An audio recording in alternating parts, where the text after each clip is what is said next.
Assalamualaikum warahmatullahi wabarakatuh. Astaghfirullahaladzim alladzi la ilaha illa huwal hayyul qayyum wa atubu ilaih. La hawla wa la quwwata illa billahil aliyyil azim. Wa qul rabbi a'udzu bika min hamazati syayatin wa a'udzu bika rabbi an yahdurun. Bismillahirrahmanirrahim. Bismillahil syafi, bismillahil kafi, bismillahil mu'afi, bismillahil wafi. Bismillahirrahmanirrahim. Samawati wal ard. Bismillahilladzi la yadur ma'a ismi syai'un fil ardi wa la fis sama'i wa huwas sami'ul 'alim. Wa nunazzilu minal qur'ani ma huwa syifaa'un wa rahmatun lil mu'minin wa la yazidu adh-dhalimin illa qasara. Alhamdulillahi rabbil alamin al-wahidil ahad al-fadil as-samad alladzi lam yalid wa lam yulad wa lam yakul lahu kufuwan ahad. Subhanaka la 'ilma lana illa ma 'allamtana innaka antal 'alimul hakim. Rabbi shrah li sadri wa yassir li amri wa hlul 'uqdatam min lisani yafqahu qawli, amma ba'd. Yang saya rahmati pengurusi dan ahli kuasa seluruh muslimin muslimat sekalian, bersyukur kita kepada Allah Subhanahu wa taala pada tengah hari ini dapat kita bertemu sekali lagi dalam membincangkan tajuk pengobatan Islam ini. Moga-moga dapat menambah kefahaman kita, ilmu yang kita sedia ada dalam usaha menjadi orang beriman dan bertakwa kepada Allah Subhanahu wa taala. Jadi izinkan saya yang tak ada sedikit ilmu menyambung hari ini Ustaz bincang apakah jenis-jenis penyakit bawaan makhluk halus. Bagi kita tahu saya dah sebut dulu pada sesi kuliah yang lepas bahawa makhluk halus ini boleh menyebabkan penyakit sama ada rohani ataupun jasmani.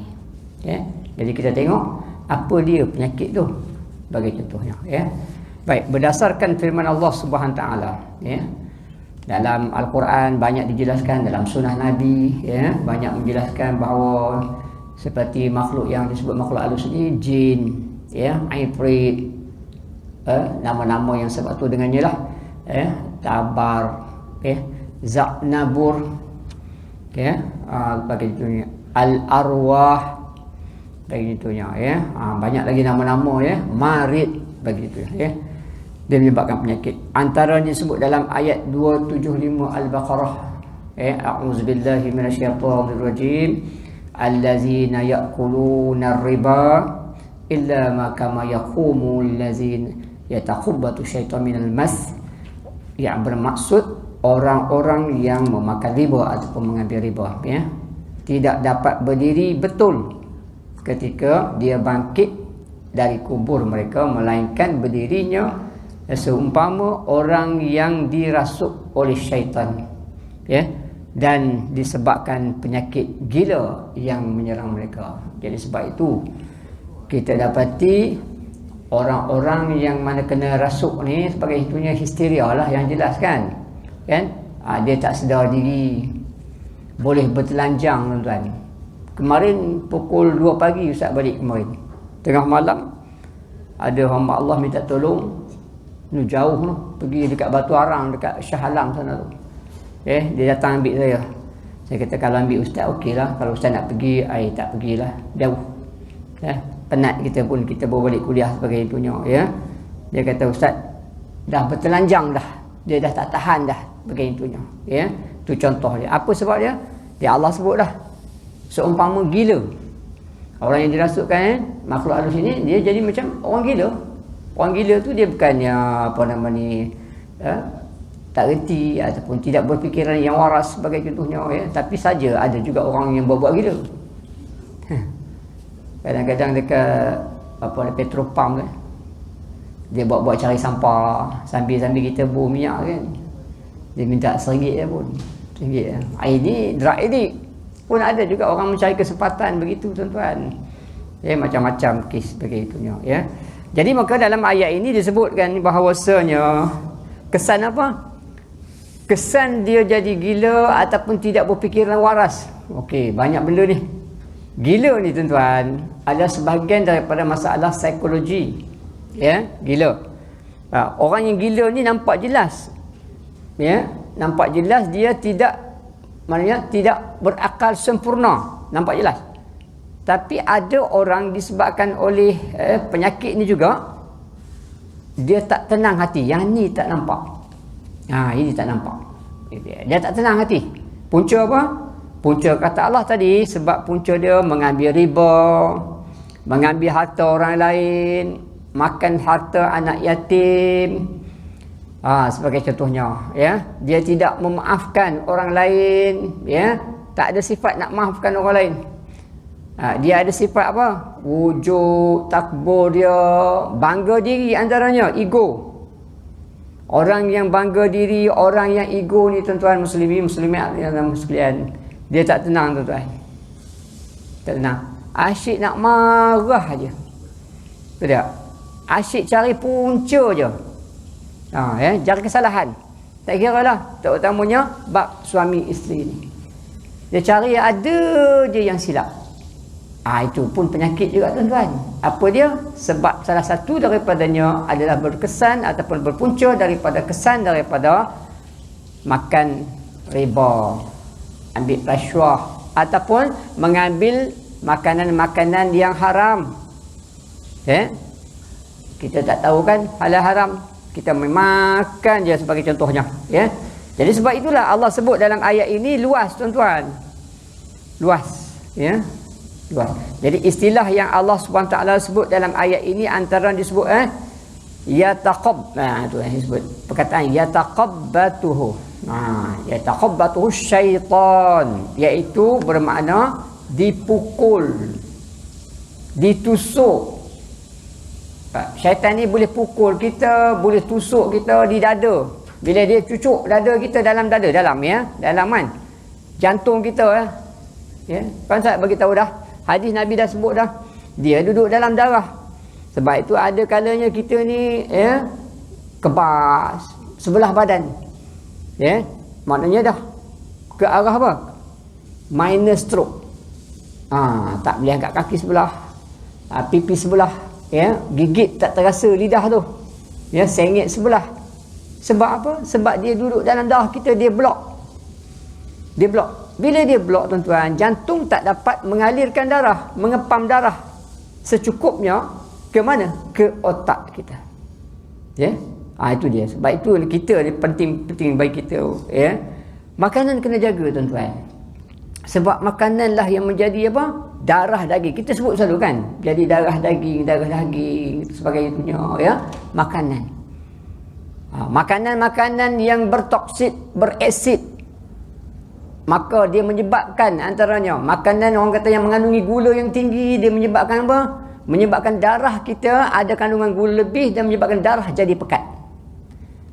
Sebab itu kita orang yang kena gangguan ataupun dia kena masalah fizikal, masalah kencing manis, perlu disuntik dengan apa? Insulin. Apa sebab insulin? Insulin ini untuk mencairkan darah. Itu kesan dia, untuk mencairkan darah. Dicucuk bahagian mana? Dicucuk bahagian bawah kita. Bagaimana? Perut. Dekat mana? Dekat pankreas kita. Sebab apa? Usus bawah kita ini, itulah dia yang menstabilkan semua gula, asid, toksik sebagai contohnya.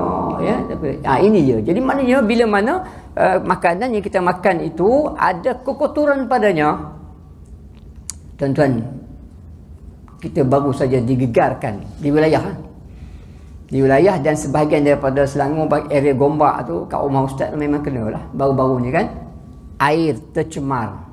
Nampak tak? Air apa tercemar dengan sisa-sisa toksik tu, racun. Kenapa dia tutup cepat? Kenapa dia tutup?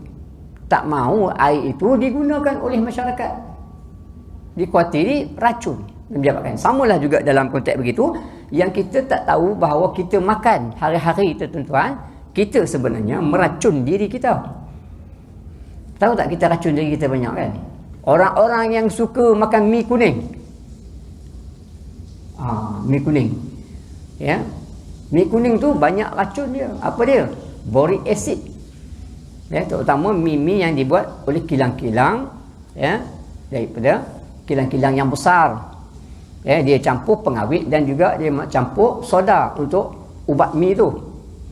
Soda campur dengan pengawet, maka dia convert into boric acid. Tu dia. Jadi maknanya boric acid tu akan masuk dalam badan kita, maka kita meracunkan darah kita lah. Jadi darah kita ada kandungan racun. Jadi maka syaitan akan duduk di situ, tuan-tuan. Okey, contoh apa? Orang lelaki gaut kan. Dia sakit dekat sendi-sendi. Jadi syaitan tumpang di situ memberi apa? Panaskan dia tu. Jadi sebab tu orang kena gaut ni, tuan-tuan cuba pegang dengan tangan tengok panas tak? Ada pernah kena gaut tak? Ada orang kena gaut tak? InsyaAllah tak pernah kot. InsyaAllah kita minta simpang lah. Sebab apa? Kalau kena gaut ni, tuan-tuan, Allahu Rabbi, ya, nak lipat kaki pun sakit, nak lipat lutut pun sakit. Sebab itu jangan banyak-banyak, jangan raja-raja makan mi. Ini pagi mi kari, petang kerang mi goreng, malam kerang pun kena mi sup lagi. Mi. Lama-lama dia racun.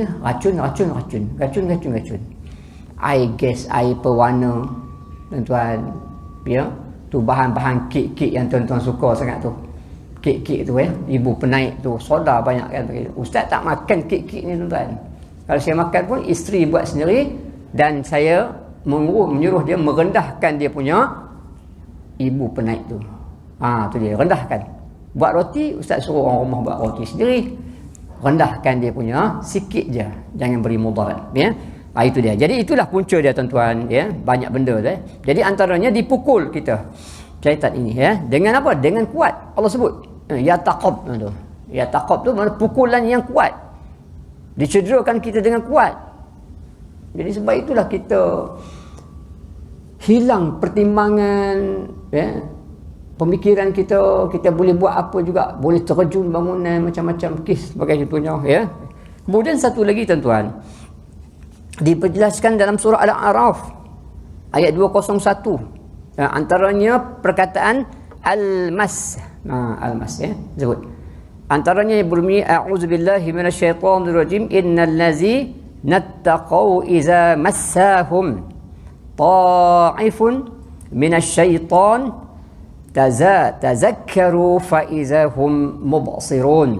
Disebut, ya, antara ayat. Bermaksud sesungguhnya orang-orang yang bertakwa, kata Allah, apabila ditimpa dengan was-was. Ini satu lagi penyakit satu pula daripada syaitan. Was-was ni daripada syaitan. Mereka ingat kepada Allah. Ini dia orang yang bertakwa. Ya, apa maksud dia? Macam mana orang yang dikatakan orang yang bertakwa tu, dia ingat Allah bila ditimpa. Awal-awal lagi lah dia nak berdiri solat. Ustaz dah sebut dah dulu. Dia nak berdiri solat, dia membaca surah An-Nas, kan? An-Nas. Ini orang yang bertakwa. Sebab dia membentingkan diri dia, sebab dia nak mengerjakan ibadah solat supaya tidak didatangi oleh syaitan yang nama dia waswas.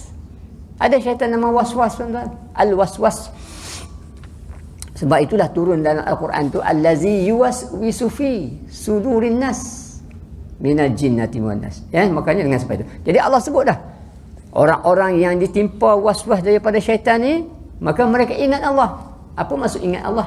Tadi Ustaz belah daripada awal kita baca An-Nas, kemudian dia tengah solat pun ada juga godaan syaitan tadi, dia ignore.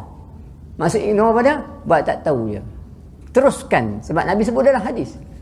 Ya, bila mana kita tengah solat, maka didatangi masalah waswas ataupun gangguan syaitan, maka teruskan. Itu maknanya ignore benda tu. Jadi buat tak tahu je. Sebenarnya perkataan ignore ni, tuan-tuan, luas dia ni. Sebab tu Ustaz nak pesan terutama dari bagi wanita-wanita lah yang lemah ni. Kita ni jangan duk takut sangat dekat makhluk halus ni. Ya, ini kadang-kadang Ustaz perhati tengok, ya, baru nampak kelibat-kelibat pun dalam rumah. Nampak kelibat-kelibat tu tak? Kejap-kejap, nampak zup, benda hitam lalu belakang. Lagi zup, belah tepi sana. Kita dah jadi takut, tuan-tuan. Tak boleh duduk seorang dalam rumah, tak boleh tidur dalam bilik. Sebagai itu, ya, itu masalah kita. Sepatutnya kita dalam Islam ni, orang nak jadi orang yang bertakwa ni, just ignore je, buat tak tahu je lah. Ya, buat tak tahu je, buka pintu, cakap dia, hello, excuse me, don't try, you know. See, this is my house, so please go down. Keluar, so dia keluar. Tu cakap orang putih, dia tak faham cakap orang putih juga, cakap Melayu lah. Minta tolong, buka pintu, tapi dengan syarat buka pintu. Ini pintu tak buka, suruh dia keluar. Nak keluar mana? Tak masuk dalam bilik kita. Itulah rupa dia. Jadi sebab itu kena bercakap, berkomunikasi. Dia faham. Macam ustaz pergi mana-mana, ustaz buka pintu, Okey, sebelum aku azan ni, baik kamu keluar. Itu je Ustaz cakap. Baik keluar. Nak tidur pun sama juga. Bantai-bantai kita tu, terbalik kan. Ambil kain selimut, sapu-sapu kan. Okey, keluar. Main je jauh. Di tempat aku ni, aku nak tidur. Itu cara dia kaedah kita. Ini kita penakut. Bila penakut maknanya adakah kita itu disebut dalam Al-Quran ini ciri-ciri orang yang ingat kepada Allah? Itu persoalan dia tuan. Ya. Itu maksud dia. Disebut dalam surah Al. Kemudian satu lagi tuan-tuan dalam surah Al-Mujadalah ayat 19 Allah Subhanahu taala menggunakan perkataan istahwaza ya. Antaranya istahwaza alaihimus syaitan fa'ansahum zikrullah. Yang bermaksud syaitan-syaitan ini telah menguasai dan mempengaruhi mereka sehingga menyebabkan mereka lupa mengingati ajaran Allah. Ulaika hizbus syaitan ala inna hizbas syaitan humul khasirun. Maknanya kita disebabkan mereka itu ataupun syaitan itu kita lupa ingat Allah, ya. Kerana itulah puak-puak syaitan kata Allah. Kita lupa ajaran Allah. Apa dia? Antaranya syaitan yang suka bagi kita lalai. Waktu lalai selalunya waktu apa? Waktu yang prime time tu. Sebab itu kalau kita tengok TV tuan-tuan, nak bagi tahu tuan-tuan ya. Rating TV yang paling top, yang paling mahal sekali iklan dia, ya, kalau kita nak masuklah komersial lah. Komersial lah. Tahu tak TV komersial? Faham tak? Iklan di TV tu. Dia punya prime time ataupun rating nombor 1 ialah waktu antara apa? 7.30, 8 tu, waktu tu. Pukul 8 dah berita kan? Waktu itu. Sebab tu mahal tu, rancangan tu mahal. Apa dia? Kerja syaitan. Dia nak bagi kita lupa tengok ya, tengok cerita macam-macam cerita drama pun masa tu lah tuan-tuan. Seronok tengok ni. Maghrib Allahu Akbar 7 suku maghrib kan. Allahu Akbar sampai habis. Tak apalah, awal lagi. Isya pukul apa? 8 lebih kan? Belum pukul 8 lagi. Sebab Isya 8 lebih. Nampak tak? Dia melalaikan kita tuan-tuan. Masuk pukul 8. Tak apa 8.35, 8.40 Isya kot. Dia kata, ada sikit. Lama-lama lekok hidup seronok tengok tu, real nampak syaitan mempengaruhi kita, fikiran kita hidup seronok. Ending tak habis lagi ni ending. Kita pun lupa. Tiba-tiba Allahu Akbar Isya tuan-tuan. Habis ya. Nampak tak? Ini dia kerja syaitan tuan-tuan ya. Maka dia melalaikan, dia lupakan kita ingat Allah, dilupakan dalam hal itu. Mereka itulah kata Allah puak-puak syaitan. Ketahuilah kata Allah bahawa puak syaitan ini sebenarnya adalah orang-orang yang rugi. Jadi kalau kita sendirilah ikut syaitan tadi, tak apalah. Awal lagi, kita tergolong dalam golongan yang apa? Yang rugi. Ya tak rugilah kalau tak lepas solat apa nama maghrib lepuh begitunya ya. Subuh pun macam tu ya. As-salatu khairum minan naum. Ya, naum dekat selimut. Awal lagi. Pukul 6.30 kot. Dia pun tutup jam dia. Jam loceng lah. Padahal ada set lah tu. Ya, tutup jam loceng.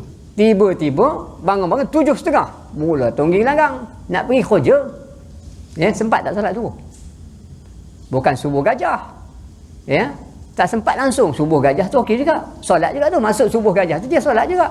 Maka dia solat lepas pada waktu syuruk dah. Dia solat. Tapi langsung subuh takyah. Solat subuh takyah. Tak solat langsung. Pada rugi. Sebab apa nak kerja LRT, nak pergi kerja, masuk kerja pukul 8, tuan-tuan, sebagai contohnya. Jadi alangkah ruginya kita sebagai contoh dalam hal itu ya. Jadi sebab itulah Allah sebutkan dalam perkataan tadi, istihwas itu was-was lah.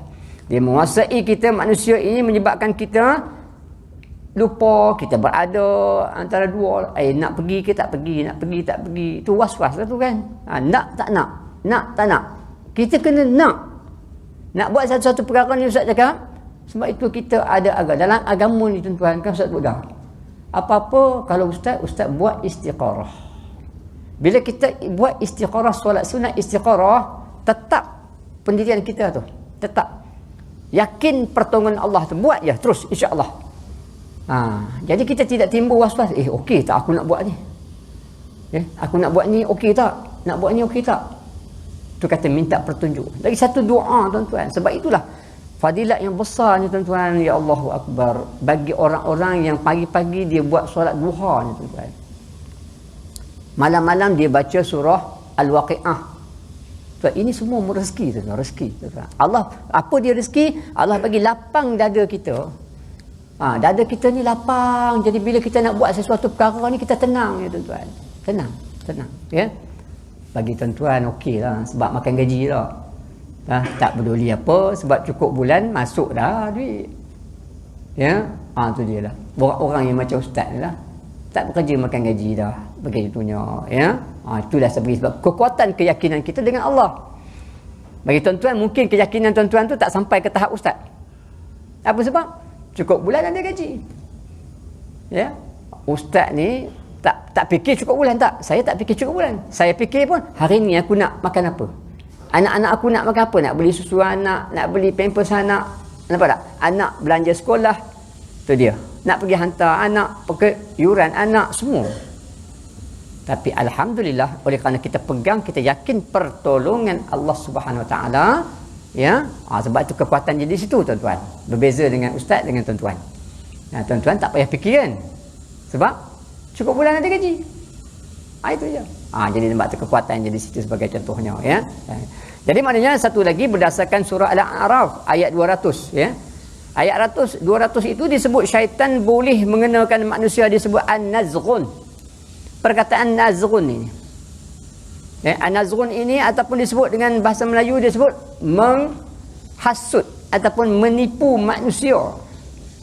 Menipu manusia ataupun menghasut manusia untuk melakukan kejahatan. Banyaklah. Kejahatan. Artinya golongan syaitan ini dia menipu kita. Dia tipu kita, dia menghasut manusia ini supaya sampaikan boleh bunuh orang, boleh maki hamun orang. Kadang-kadang kita naik kereta orang silap sikit je pun. Kadang-kadang kita pun orang kata ada kealpaan kan. Ya, kadang-kadang tengok telefon lah. Biasanya selalu berlaku, betul tak? Kan? Kadang-kadang urgent. Nak kena jawab tu. Anak telefon ke, isteri telefon daripada asrama kan, mak anak telefon daripada asrama kan, tengok benda urgent. Kita bawa kereta kan. Tak sempat kalang kabut nak letak apa orang kata hand free tu bagi itunya. Terpaksa jawab. Saat lagi kereta lain ke, motor lain kan sebagainya, terutama motor lah. Bagi itunya. Ya, sanggup. Ada ustaz perhati tengok, ada sanggup dia patah balik, dia pergi kejar. Kereta pergi kejar kereta ataupun motor dia pergi kejar tu. Kerja saja tak apa tu kan. Dia pergi patahkan side mirror. Tu dia. Apa sebab? Sebab syaitan lah tuan-tuan. Mempengaruhi kita sebagai contohnya. Dalam hal itu. Itu nak kena jaga tuan-tuan dalam hal ini, ya, dia hasut kita. Kemudian disebut dalam surah Sad ayat 41. An-Nasab, disebut An-Nasab, ya. Ayat 41 disebut An-Nasab ataupun disebut, ya, dan disebut dalam ayat itu dia kenakan a'udzubillahi minasyaitonirrajim wazkur 'abdana Ayub iza nadaba rabbuhu inni masaniyasy syaitan binusbin wa azab. Yang maksudnya, dan ingatlah peristiwa hamba kami, yakni Nabi Allah Ayub alaihissalam, ketika dia berdoa merayu kepada Tuhan. Nampak Nabi Ayub ni dia sakit, diuji oleh Allah, sakit oleh akibat daripada syaitan, iaitu duduk di luar bahagian kulit dia, ya. Akhirnya dia merayu kepada Allah. Dia merayu dengan katanya apa dia? Dia sabar. Sesungguhnya aku diganggu oleh syaitan dengan kepayahan, maknanya tak sakit sangat, dan siksanya penyakit kulit. Apa ada dalam itu? Yang ustaz cerita, yang ustaz pergi pukul 2 pagi tu tuan-tuan, satu keluarga tuan-tuan, dekat badan dia, ya Allah ya Rabbi, isteri dia yang paling teruk, besar duit 20 sen 50 sen tuan-tuan, ya, penyakit kulit seluruh badan. Satu keluarga kena, tuan-tuan. Satu keluarga. Termasuk cucu yang di situ pun kena juga, tuan-tuan. Ni ustaz cerita doktor pening kepala, tak tahu ubat apa nak bagi sebab doktor kata tak ada sakit apa. Ya. Cek ustaz cek tengok siapa yang duduk dalam bilik ni. Sebab apa ustaz cek tengok dalam bilik, satu bilik tu ada gangguan dekat situ. Dia kata mak saya, ustaz. Kemudian cek sila, rupa-rupanya mak dia ada dampingan yang tak mau buang. Mak dia sayang. Ustaz jumpa mak dia. Dia kata apa? Mak dia beritahu, benda ni benda elok, dia jaga saya. Pak, dia tak tahu anak-anak jadi mangsa. Bukan seorang, tuan-tuan, 4 keluarga jadi mangsa. Kalau mak dia pergi rumah orang sana pula, anak sana pula, semua kena gangguan, ditindih, dihempap. Anak-anak bergaduh, cucu dia bergaduh, begini. Itu dia, tuan-tuan. Ya, yang mana dia sayang kepada benda tu, ya, dan dia beranggapan bahawa perkara itu ataupun benda tersebut, makhluk tersebut dapat menolong dia, tuan-tuan. Ya, itu orang tak tahu agama. Sedangkan Allah Subhanahu Taala sebut kan. Ustaz selalu sebut ayat 6 surah Jin. Ingat, kita tidak boleh minta pertolongan kepada golongan jin walaupun dia Islam sekalipun. Wa annahu, Allah sebut, a'udzubillahi minasyaitonirrajim, wa annahu kana rijalun minal ins. Sesungguhnya adalah amat salah, wa annahu, amat salah, sekumpulan manusia yang meminta perlindungan pertolongan kepada golongan jin. Allah sebut. Sebab salah tu. Jadi kita pula pandai-pandai nak ambil jin sebagai dampingan kita. Akhirnya, tuan-tuan, kesian anak-anak. Itu yang istilah orang Melayu jadi saka tu. Masuk dekat badan anak, masuk kat badan cucu sebagai contohnya, ya. Kesian dalam hal itu. Jadi perkataan disebut kan nusbim tu. Nusbiu wa azabi. Sebagai contohnya yang membawa maksud penat. Satu lagi penyakit. Penyakit penat, penyakit letih, lesu badan. Itu juga adalah angkara daripada makhluk halus, nama dia syaitan. Okey. Apa mengait pula syaitan tu kan Ustaz sebut tadi lah. Kenapa kita jadi penat? Orang yang penat, letih ni oleh kerana perjalanan darah dia tidak lancar, dia tak masuk, tak suntik ke otak dia. Ya. Di mana darah penting. Salah satu daripada sel darah merah. Antara sel darah merah ini adalah ejen yang mengangkut oksigen ke otak. Jadi kenapa bila kita penat ni, peletih ni, oleh kerana otak kita je. Itu je saja. Kenapa kita letih? Oleh kerana otak kita banyak berfikir semasa di pejabat, betul tak? Kerja 24 jam, 8 jam, bayangkanlah 8 jam kita duduk bekerja ya. Sebagai contohnya. Jadi menyebabkan kita letih di mana? Di sini. Bila letih di sini, maka seluruh anggota badan kita Allah weak ataupun penat, letih. Balik rumah, pum. Tu leno tu sudah maghrib dah. Ya, isi-isi lah terutamanya kan. Kesian kadang-kadang isi ustaz tu. Ya, dia kerja. Dah macam mana pula? Kena kerja nak tolong suami kan, letih balik rumah. Kemudian nak masak lagi pula sebagai contohnya. Anak lagi. Kadang-kadang nak kerja ambil tu. Anak, kalau ustaz ada, alhamdulillah lah. Pagi-pagi memang ustaz yang hantar. Subuh-subuh ustaz hantar anak orang jaga. Petang pun kalau ustaz balik awal, ustaz hantar. Ni kalau ustaz outstation tu yang payah tu, kesian kadang-kadang. Tengok tidur, nak buat macam mana, tidur je lah. Kita kesian tengok. Ya, tak masak pun tak apalah, redha je lah, makan biskut je lah. Sebab tadilah istilah penat tadi disebabkan oleh tadilah syaitan menguasai kita. Jadi sebab tu Ustaz nak pesan balik rumah, ada cara kita nak refresh balik balik rumah, mandi cepat. Jangan kita dengan baju tu lah duk relax, duk main WhatsApp tiba-tiba dia terlelap. Itu hayat tu tidur sampai maghrib tu. Baju kita ni berpeluh kan. Peluh tu dah jadi kotor. Ini kalau nak refresh balik, antaranya kena rajin-rajin ataupun kerap mandi. Bila mandi, pulih balik. Lepas mandi, jangan lupa, tak kira lah ada waktu ataupun tidak waktu, ataupun nak solat ataupun tidak solat, ambil wuduk. Ni cara dia. Itu dia. Setiap kali mandi, ambil wuduk. Ya. Biar kita kekal wudu. Itu salah satu benteng kekuatan kita untuk mengelakkan gangguan makhluk halus tadi sebagai contohnya, ya. Jadi menyebabkan itulah syaitan tadi menyebabkan kita letih, penat dan letih. Dan juga azab sengsara yang boleh dilakukan oleh makhluk halus, ya, dalam sebuah hadis.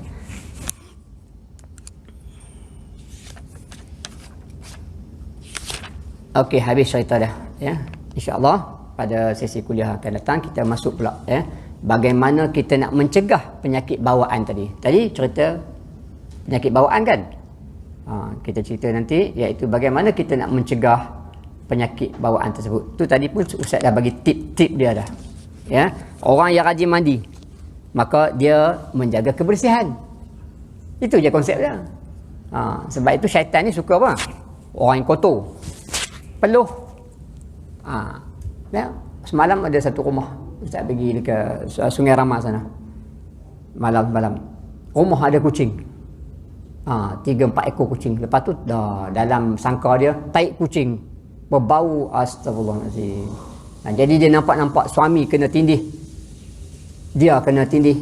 Apa dia? Tadilah sebab apa? Kita mendorong syaitan masuk sebab apa? Menyediakan makanan dia iaitu taik kucing. Taik kucing tu bau dia. Antaranya kan sebab tu ada 3 benda jin ni makan dia. Pertama, menghidu bau-bau najis jin. Yang kedua, menyedut asap. Ni kita ada sedut asap. Adik-beradik jin juga. Yang ketiga, menjilat, ya, sisa-sisa daging yang berada pada tulang. Macam anjing tu, anjing dia gonggong tulang. Bukan dia mau gigit apa tulang, tak, dijilat. Tu 3 benda, makanan jin. Jadi maknanya salah satu dia kucing lah. Ya, kucing kalau nak bela, biar dia bebas, ajar dia berak di luar, timbus. Ataupun macam mak saya bela di kampung banyak mak. Tapi kucing mak saya berak pun dalam lubang tandas.